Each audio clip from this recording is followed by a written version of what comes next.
नमस्कार मंडळी, मी प्राजक्ता तुमचं सर्वांचं मनापासून स्वागत करते आपल्या चॅनलवरती. तर तुमच्यासाठी मी आज आणखीन एक नवीन रेसिपी घेऊन आले, ती म्हणजे फुलगोबी मंचुरियन. चला तर मग सुरू करूया. तर मी इथं एक मीडियम साईजचा फ्लावर घेतला आहे, त्याला असं मोठं मोठं कट करून घेतलं आहे. आता ह्याला 2 पाण्याने स्वच्छ धुवून घेणार आहे.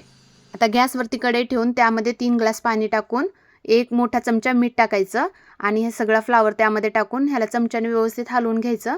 आणि आता याला झाकून 5 ते 6 मिनिटं फ्लावर शिजवून घेणार आहेत.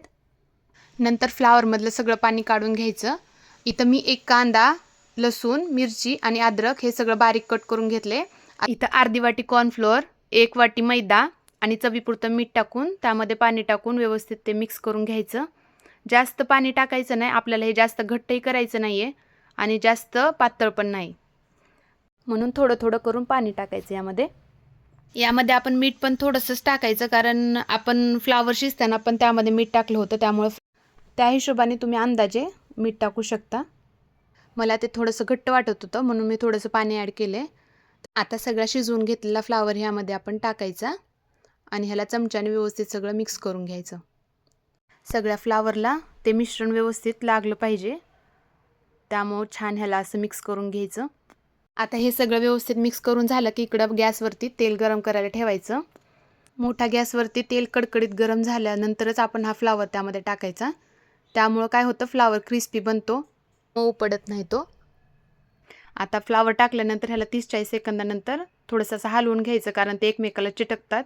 आता आपण तळत असताना सुरुवातीपासून शेवटपर्यंत गॅसचा फ्लेम मोठाच ठेवायचा आणि आपण याला एकदाच तळून घेणार आहेत. कोणी कोणी 2 वेळा तळतं याला, पण आपण एक वेळेसच तळणार आहेत, कारण एक वेळ तळलं तरी पण हे क्रिस्पी छान बनतं. मग 2 वेळा तळायची मला तर गरज वाटत नाही आहे. तुम्हाला जर जास्त क्रिस्पी हवं असेल तर तुम्ही 2 वेळा पण तळू शकता. आता हे तळलं की एका भांड्यामध्ये काढून घेऊ. छान लाल रंग येईपर्यंत ह्याला तळून घ्यायचं. आता सगळं तळून झालं की त्याच कढईमधलं सगळं तेल काढून मी थोडंसं तेल त्यामध्ये ठेवलं होतं. त्यामध्ये लसूण, चिरलेला कांदा, मिरची आणि अद्रक टाकून आपण याला 30 सेकंद परतून घ्यायचं. मी गॅसचा फ्लेम मोठाच ठेवला आहे. आता ह्याला आपण व्यवस्थित मिक्स करून घेऊ आणि आता वरून कांद्याची पात कट करून टाकायची.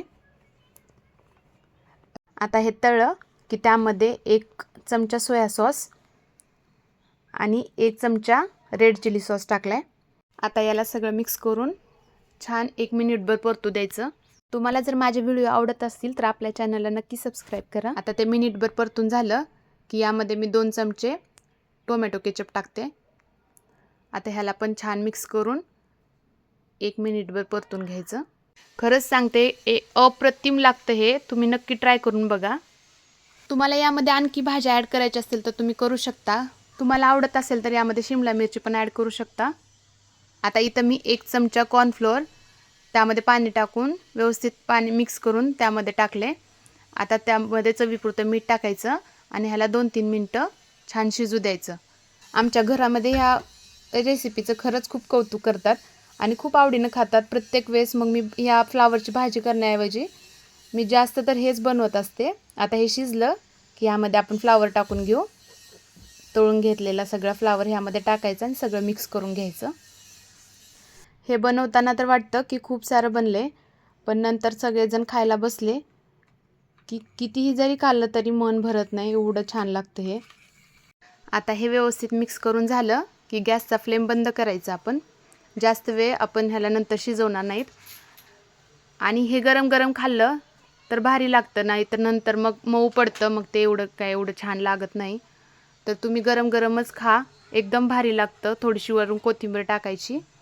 तर खाण्यासाठी तयार आहे आपलं फुलगोबीचं मंचुरियन. तुम्ही एकदा नक्की करून पहा. व्हिडिओ आवडला असेल तर व्हिडिओला लाईक, शेअर आणि आपल्या चॅनलला नक्की सबस्क्राईब करा. भेटूया नेक्स्ट व्हिडिओमध्ये. Bye bye.